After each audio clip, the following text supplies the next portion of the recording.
Break के बाद आपका स्वागत है। आज का मुद्दा में चर्चा जारी है। क्या मुफ्त दवा वितरण योजना कारगर साबित हो पा रही है? क्या मरीजों को राहत पहुंचाने का मकसद कामयाब हुआ है? क्या से जुड़े और कई सवाल है जिन पर हमारी चर्चा जारी है। लगातार हम इस चर्चा में बने हैं। ब्रेक से पहले हमने देखा कि कैसे सीकर टोंक जैसी दो जो सूरतें हमारे सामने आई इस दवा योजना को लेकर। कहीं ना कहीं वहां ये योजना विफल साबित हो रही है। इस वक्त फोनलाइन पर हमारे साथ जुड़ चुके हैं पूर्व चिकित्सा मंत्री और प्रदेश भाजपा के उपाध्यक्ष दिगंबर सिंह जी। दिगंबर सिंह जी, आपका स्वागत है एचबीसी न्यूज पर। आपसे जानना चाहेंगे, क्या मुफ्त दवा वितरण योजना राजस्थान में कारगर है, लागू हो चुकी है? क्या मरीजों को मकसद जो था राहत पहुंचाने का वो पूरी तरह से कामयाब है?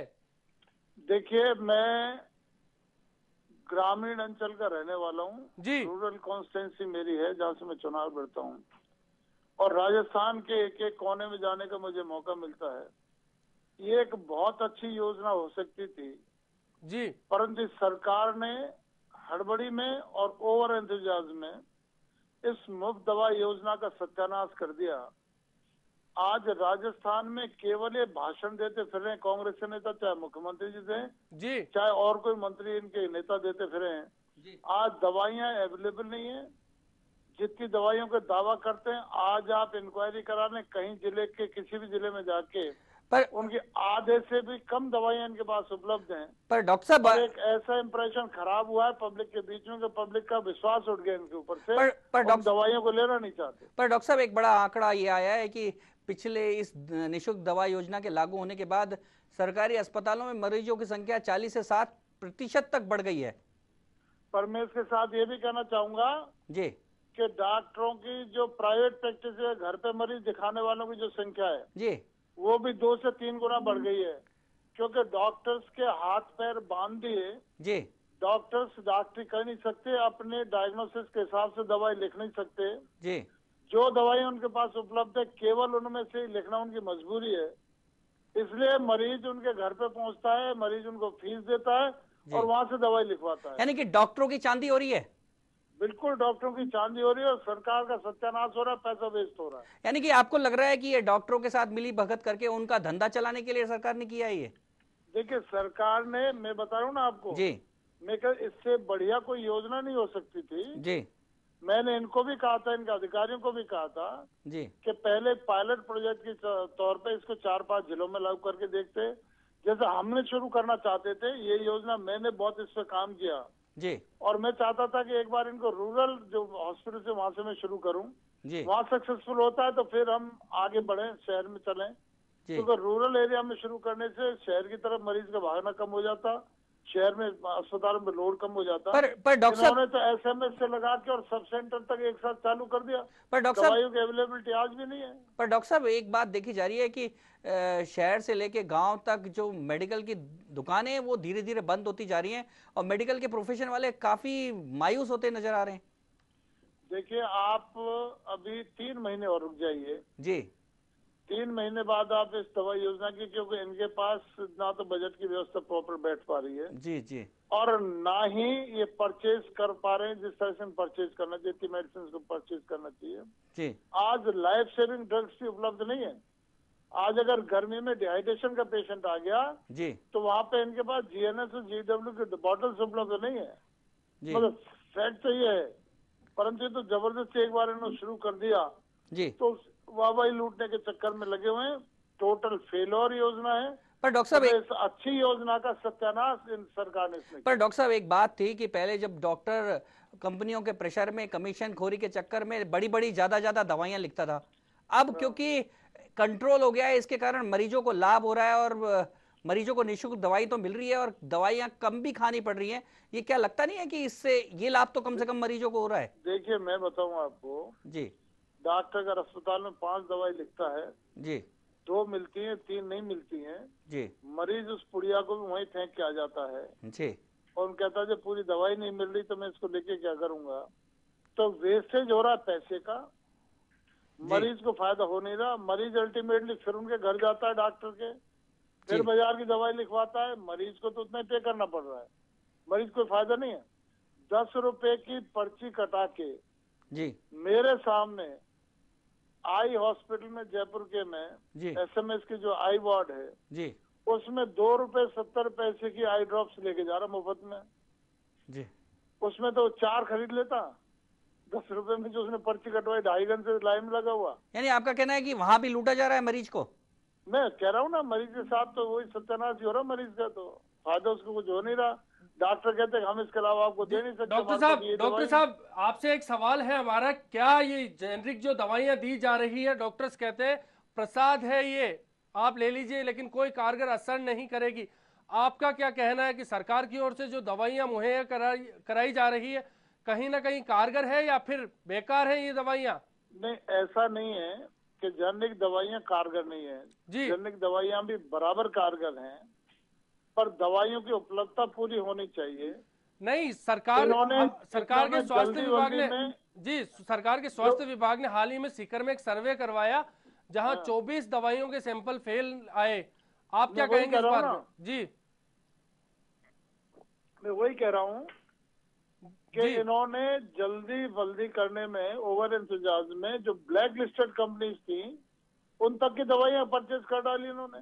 और अब दवाइयों की आपूर्ति जिन लोगों ने पहले अपने टेंडर डाल दिए जी, वो आज इनको आपूर्ति नहीं कर पा रहे दवाइयों की, क्योंकि दवाइयों के रेट भी बढ़ गए। वो उन्होंने अपने हाथ खींच लिए, सारी कंपनी एक हो गई। तो ये तो पूरा सत्यानाश इस योजना का, इस सरकार की गलत नीतियों के कारण। पर डॉक्टर साहब कांग्रेस का दावा है, सरकार का दावा है कि ये एक ऐसी फ्लैगशिप योजना है, ये अकेली ही कांग्रेस को दोबारा सत्ता में ला सकती है। भाई साहब, ये फ्लैगशिप योजना कांग्रेस गा रही है इस गीत को जी। 1.5 साल और रुक जाओ, इनके फ्लैग को, इनका डंडा हाथ में रह जाएगा। जो ऊपर की योजना है ना, सब हवा में काफर हो जाएंगी। जनता भी इनको तैयार बैठी है। जिस तरह की पीड़ा इस सरकार ने 3.5 साल के अंदर जनता को दी है, पर वो जनता भूल नहीं पा रही है। पर डॉक्टर साहब, ये आप भी मान रहे हैं कि ये योजना अच्छी है, और यदि इस योजना को दुरुस्त कर लेते हैं, अगर सरकार इस योजना को दुरुस्त कर लेती है, तो क्या आपको लगता है कि झंडे के साथ वापस कांग्रेस सत्ता में आ जाएगी? देखिए, इस के कारण से कांग्रेस सत्ता में, तो कांग्रेस तो सत्ता के तो आसपास भी नहीं पहुंचेगी। आने की तो बात आप छोड़िए, क्योंकि केवल एक योजना जो भी बहुत अच्छी, मैं कह रहा हूँ, खुद कह रहा हूँ, अप्रिशिएट कर रहा हूँ योजना को जी, पर इम्प्लीमेंटेशन इतना गलत तरीके से इन्होंने किया तो उस योजना का सत्यानाश इन्होंने कर दिया। आप बताइए कि ये को फायदा होने वाला नहीं। लोगों को लग रहा है कि किसी भी बीमारी का मरीज चले जाए, पेट में दर्द है तो उनके पास डिस्ट्रीब्यूट नहीं कर सकते जो दवाइयां, वही दवाई देंगे। डॉक्टर साहब, एक बात बताइए कि यदि जैसा आप दावा कर रहे हैं कि आप लोग सत्ता में आएंगे, आप सत्ता में आए तो क्या इस योजना को जारी रखेंगे? देखिए, योजना ये शुरू हुई है तो बंद तो होगी नहीं जी, परंतु इसमें खामियों को दूर करने की बहुत बड़ी आवश्यकता है जी। और हमारी पार्टी अगर सरकार में आती है तो निश्चित रूप से इसको एक नए रूप में हम चालू करेंगे और जनता को निश्चित रूप से लाभ देने का प्रयास करेंगे। दिगंबर सिंह जी, एक सवाल आपसे है, आप लगातार कह रहे हैं कि सरकार ने योजना का इम्प्लीमेंट करना था वो तरीके से नहीं किया। आप क्या मानते हैं इसके लिए जिम्मेदार कौन है, चिकित्सा मंत्री या फिर समित शर्मा जी, जो लगातार इस योजना को लेकर झंडे बुलंद करते रहे हैं? देखिए, समित शर्मा का तो ओवर एंथुजियाज्म इसमें था जी। उन्होंने इतने सपने दिखा दिए मुख्यमंत्री जी को जी, और मुख्यमंत्री जी को लगा कि तुम इस वैतरणी के सहारे तर सकते हो जी। उन्होंने बिना सोचे समझे, बिना फंडिंग की व्यवस्था देके, बिना अवेलेबिलिटी दवाइयों की कैसे हो पाएगी ये सोचे, कितनी हमें आवश्यकता है राउंड द ईयर, कितना फंड हमें चाहिएगा, कौन कौन सी दवाइयां हमारे पास है जिनकी अवेलेबिलिटी बहुत जरूरी है, ये बिना कुछ काम किए इन्होंने जल्दी में योजना लागू की है, जिसका पूरा असर सरकार का पैसा खर्च हो रहा है और जनता को कोई फायदा होने। जी जी, बहुत शुक्रिया आपका तमाम चर्चा के लिए। तो दिगंबर सिंह जी जैसे कह रहे थे कि कहीं ना कहीं कारगर योजना इसलिए नहीं है, जमीन पर धरातल पर काम नहीं हो रहा, सरकार ने सपने देखे और उन सपनों को पूरा करने के लिए बिना सोचे समझे काम शुरू कर दिया। मुझे तो एक गीत याद आ रहा है, गरीब जान के हमको न यूं भुला देना, तुम्ही ने दर्द दिया है तुम्ही दवा देना। अब निःशुल्क दवा का जो दर्द है वो सरकार ने दिया है, अब सरकार को ही उस दर्द को दूर करना पड़ेगा। और सरकार ने अगर ये दूर नहीं किया तो निश्चित तौर पे अश्विनी, हर योजना जब लागू होती है तो कुछ सालों तक उसमें नियमित संशोधन होते हैं। राजनीति की बात करें तो राजनीति तो हमेशा अपने प्रतिद्वंदी के, अपने विरोधी के कमजोरी को ढूंढती है, लेकिन हम भी यदि इसकी गहराई तक चर्चा करें तो निश्चित तौर पे योजना के पूर्ण लागू होने तक उसमें तमाम कमियां आएंगी। लेकिन ये एक अपेक्षा, एक और कमी की सरकार को तस्वीर जागरूक हम ये कर सकते हैं कि बार बार कि जो कमियां हैं उनको दूर करके अगर ये योजना लागू की जाए, जैसा खुद दिगंबर सिंह जी इस बात को डिफेंड कर रहे थे कि हम भी इसे लागू करेंगे, यानी कि योजना बहुत अच्छी है, सोच बहुत अच्छी है, विचार बहुत अच्छा है, लेकिन लागू करने में जो कमी है उसी को दूर करने की केवल बिल्कुल। जरूरत एक है। और कमी हमारे सामने आई इस योजना को लेकर, वो तस्वीर थी कि आपूर्ति मांग के मुताबिक नहीं हो पा रही। क्या कुछ हो रहा है आपूर्ति को लेकर, किस तरह से मुहैया कराई जा रही है प्रदेश में ये दवाइयां, आइए देख लेते हैं ये रिपोर्ट।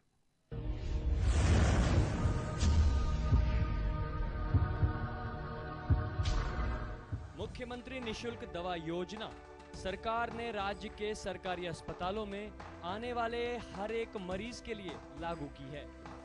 सरकार ने शुरुआत करीब 80 दवाओं से की, जो कि बाद में 200 और अब लगभग 400 तक पहुंच चुकी है। लेकिन सरकार के सामने एक बड़ी चुनौती है कि डॉक्टर्स इस योजना को किस तरह से लेते हैं। हालांकि मोटे तौर पर यदि आंकड़ों पर गौर फरमाया जाए तो तस्वीर कुछ अलग सी है। इस योजना के बाद सरकारी अस्पतालों में आने वाले मरीजों की संख्या में तकरीबन 40 से 60% का इजाफा हुआ है। ऐसे में सरकार पूरी तरह से दवाओं की सप्लाई नहीं कर पा रही। कारण साफ है, मांग ज्यादा है और आपूर्ति कम। लेकिन ऐसे में एक और बात निकलकर सामने आती है, वो है डॉक्टर्स का रिस्पॉन्स। मरीज को डॉक्टर्स का एक बड़ा धड़ा इन दवाओं के प्रति पूरी तरह से आश्वस्त नहीं करता कि ये दवा कितनी कारगर है। मिसाल के तौर पर यदि अस्पताल में आने वाले मरीज का मर्ज ठीक होने में वक्त ले और डॉक्टर्स उसे ये कह दे कि ये सरकारी दवा है, तो शायद सरकारी चीज कितनी कारगर होती है आप खुद ही जानते हैं। तो ऐसे में मरीज साइकोलॉजिकली ठीक नहीं हो पाता। उसके लिए सरकार के सामने एक चुनौती है कि डॉक्टर्स को किस तरह से मोटिवेट किया जाए। खुद सरकार भी ये मानती है कि कुछ डॉक्टर्स ऐसे हैं जो कि कमीशनबाजी के फेर में सरकारी दवाओं की हवा निकालने में नहीं चूक रहे। ऐसे में जब तक सरकार कोई ठोस कदम नहीं उठाए, ये योजना पूरी तरह से कारगर साबित नहीं हो सकती। वहीं दूसरी तरफ मोटी कंपनियों का बाजार पर काफी दबाव बना हुआ है। कारण साफ है कि जब दवा माफिया जब तक सक्रिय हैं, तब तक सरकार सिर्फ ये हवाई बातें करके ही खुश हो सकती है। HBC न्यूज के लिए जयपुर से ऐश्वर्य प्रधान की रिपोर्ट। तो दवा माफिया सक्रिय है और सरकार है कि बेबस है, ये एक और तस्वीर हमने आपके सामने रखी मुख्यमंत्री निशुल्क दवा योजना में, जहां रोगियों के परिजन दवाइयां उपलब्ध नहीं होने पर अस्पतालों के चक्कर काटते हैं, तो दूसरी ओर इन निशुल्क दवा योजना की दुकान पर काम करने वाले सहायक कर्मचारी रोजी रोटी के लिए तरस चुके हैं। इन कर्मचारियों का कहना है कि उपभोक्ता भंडार में स्थायी रूप से लगने की बात कहते हुए उन्हें 3,000 रुपये के मासिक में नौकरी पर रखा गया, लेकिन पिछले कई महीनों से वेतन उन्हें नहीं मिला, जिससे इनका घर चलाना भी मुश्किल होता जा रहा है। वहीं सरकार की ओर से चालू की गई इस योजना में चिकित्सकों की ओर से लिखी गई दवा मुहैया नहीं हो पाती और रोजमर्रा की माथापच्ची मरीजों को करनी पड़ती है। सरकार प्रदेशवासियों को मुफ्त दवा देने की योजना को संजीवनी बताती है, तो इन दुकानों पर काम कर रहे सहायक कर्मचारी जीवन पर संकट इसे बताते हैं। तमाम तस्वीर, ये जो तस्वीर आपके सामने है वो उदयपुर से है। अलग अलग जगहों से ये तस्वीर आपके सामने आ रही है। किस तरह से कारगर है ये मुफ्त दवा वितरण योजना आप देख रहे हैं। कहीं कमी निकलती है दवाइयों के सैंपल में, तो कहीं वितरण व्यवस्था में, तो फिर कहीं दवा बांटने की जिम्मेदारी है जिन लोगों पर, जिन कंधों पर, वो ही इस दवा वितरण योजना से परेशान है।